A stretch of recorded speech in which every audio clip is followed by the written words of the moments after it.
I know it probably doesn't sound like it, but I actually have a pretty bad tummy ache right now. My wife would tell you that it's because all I've had to eat today is a quart of eggnog and a donut, but I think the real reason is much more disturbing.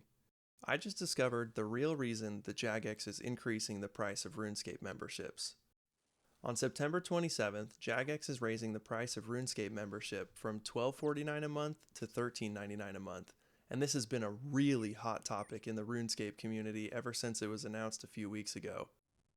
I've been reading a lot of opinions and thinking about this a ton over the past few weeks, and I just wanted to jump on today and join in on all the fun online discourse and throw my 2 cents into the void.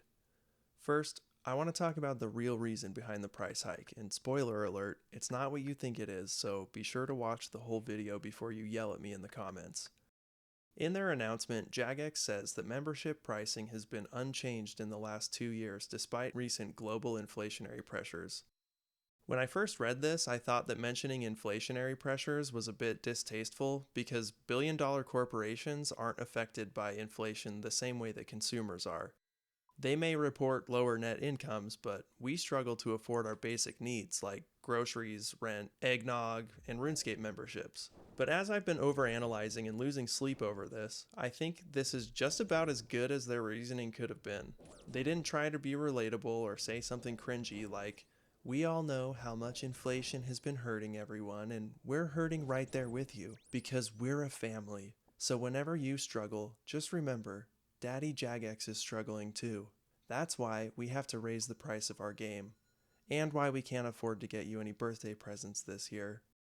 In all fairness, they probably weren't trying to appeal to our sympathy, they just had to give a somewhat acceptable reason for the price hike. And to their credit, they gave a straightforward and objective reason, which I kind of appreciate. Besides that, they're not lying. They do also have to deal with inflationary pressures, just not in the same way that you or I do.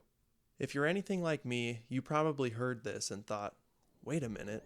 Software companies like Jagex don't have complex supply chains, nor do they have to worry about the cost of goods and services that are more heavily impacted by inflation, like food, shelter, and other commodities like raw materials. Wherever are these cited inflationary pressures coming from? Well, I'm so glad you asked, and if you didn't ask or think that, then I'm just going to have to tell you anyway. What a lot of people don't realize or think about is that big software companies like Jagex have a lot of costs that are affected by inflation. And before we get too deep into this, I just want to clarify. I'm not trying to lick any boots or defend a billion-dollar corporation's actions. I'm just trying to provide some insight and perspective that may shed some light on the price increase and either calm or fuel your rage depending on what you choose. With that being said, let's find out if the price hike was justified, shall we? So Jagex has their obvious costs like facilities, wages, employee benefits, and server costs, which aren't super heavily influenced by inflation. Well, maybe server costs, and wages should theoretically be influenced by inflation, but let's be honest, guys, they're not. But then on top of that, they're paying for contracts with third-party vendors who sell software as a service, otherwise referred to as SaaS, for project management, HR communication, error logging, data storage, and all sorts of other business critical tools. A lot of the inflationary pressure that a software company like Jagex faces comes from these SaaS companies raising their prices, which then puts inflationary pressure on all of their customers, who then raise their prices, and so on and so on. So there's this big swirling vortex of inflation happening right now in tech, and unfortunately, it's hitting video game companies as well. Just to give some perspective, a company called Vertice reported in their annual SaaS inflation index that in 2023 alone, 73% of software vendors increased their prices anywhere from 12 to 23%. That's a lot of SaaS. Because these SaaS systems are often business critical, or in other words, not optional, tech spending is at an all-time high, which increases a company's operating costs and hurts their bottom line and their feelings. Imagine the pain and embarrassment that they must feel when they can't report record revenues year after year. How are the shareholders going to react when they find out you didn't keep up with the indefinite growth again this year? The poor shareholders. Thankfully, there are ultimately two ways to make the shareholders feel better, or in more colloquial terms, make them more money again. The first way is to cut costs. If you want to cut costs, you have options. You can outsource some of your processes like development or customer service, renegotiate contracts with your SaaS vendors, adjust employee benefits packages, practice disciplined spending and follow a budget, or fire the CFO's nephew who's been a marketing intern for the last 3 years and hasn't done any... Oh, wait, we can't do that one? Okay, well, I guess we can just cancel the Christmas party and start stocking the break room with Dr. Thunder instead of Dr. Pepper then. But all of those things are hard and require having annoying conversations with your employees and vendors. It's just way easier to do the second option, which is to raise the price of the goods you sell. Which brings us to the present day. Jagex has opted for this option, and much to our dismay, our beloved early 2000s medieval clicker game is now a bit over 10% more expensive every month. Alright, so my favorite game is $1.41 extra a month, but it's for a good reason. I'm helping the company that makes that game fight off inflation. That means they get to keep their lights on and I get to keep playing my favorite game. Alright, it's not ideal, but that's just the world we live in, and it's not too big of a sacrifice. I'm a good person, so why am I so lonely? But wait, what if I told you the reason for the price hike wasn't inflation at all? What if it was something even worse? That's right, Jagex lied about the whole inflation argument, kind of. You want to know what's really going on here? Come here, closer, closer, come closer, come closer. Okay, you want to know what's really going on? Jagex is being purchased by another investment firm called CVC Capital Partners, and they're just trying to boost revenue. I honestly think it's that simple. And you know what's hilarious? This exact same thing happened almost play by play the last time that Jagex was sold to an investment firm.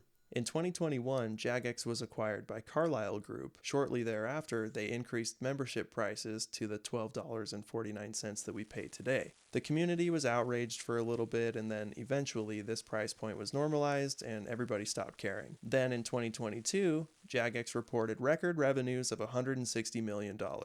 Good for them.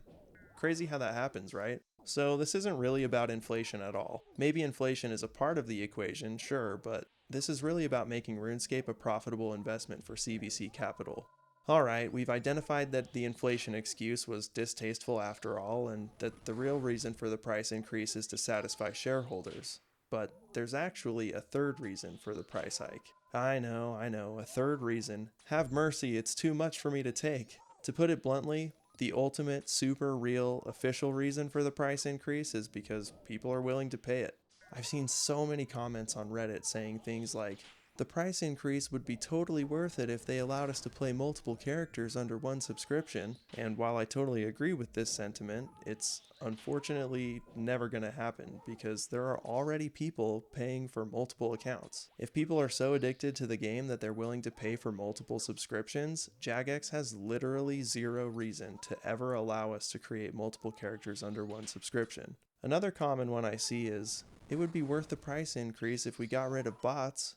But it's the same exact thing. A lot of bots have to pay for membership too, so every bot they ban is a recurring subscription potentially lost. My favorite sentiment that I've seen is, I'd be willing to pay more money for a membership as long as they got rid of microtransactions. Jagex even included a question like this one in their recent player surveys. They had a question almost exactly along those lines, saying something like, I would be willing to pay a higher subscription if microtransactions were removed from RuneScape. And so many people said yes, they strongly agree. This is hilarious to me and so sad that people were naive enough to think that saying yes to that question would mean Jagex would get rid of microtransactions. The only thing they took away from that question was the first part that said pay more. They're over there at Jagex saying, yep, we heard you loud and clear, we really value your feedback. You guys said that you're willing to pay more for a membership and we're taking this very seriously. And then they completely ignore the microtransactions part of it.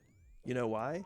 Because people are going to keep buying microtransactions and people are going to keep subbing to the game. The absolute best part about all of this is that old school RuneScape, the more popular of the two, already doesn't have any microtransactions, so anyone who strongly agreed to that question basically just admitted that the game is worth more money than they're currently paying. The point is, you can complain all you want about how the game is lacking core features like multiple characters per subscription, or bot control, or customer service, or new content, but at the end of the day, the only thing that matters is whether you're going to pay for the subscription or not. Gamers have this problem where they complain about how awful a game is and how big of a scam it is and how unfair it is to pay X amount of money, and then they pay for it anyway. Whenever someone asks, what should we charge for our product? The simplest answer is whatever customers will pay.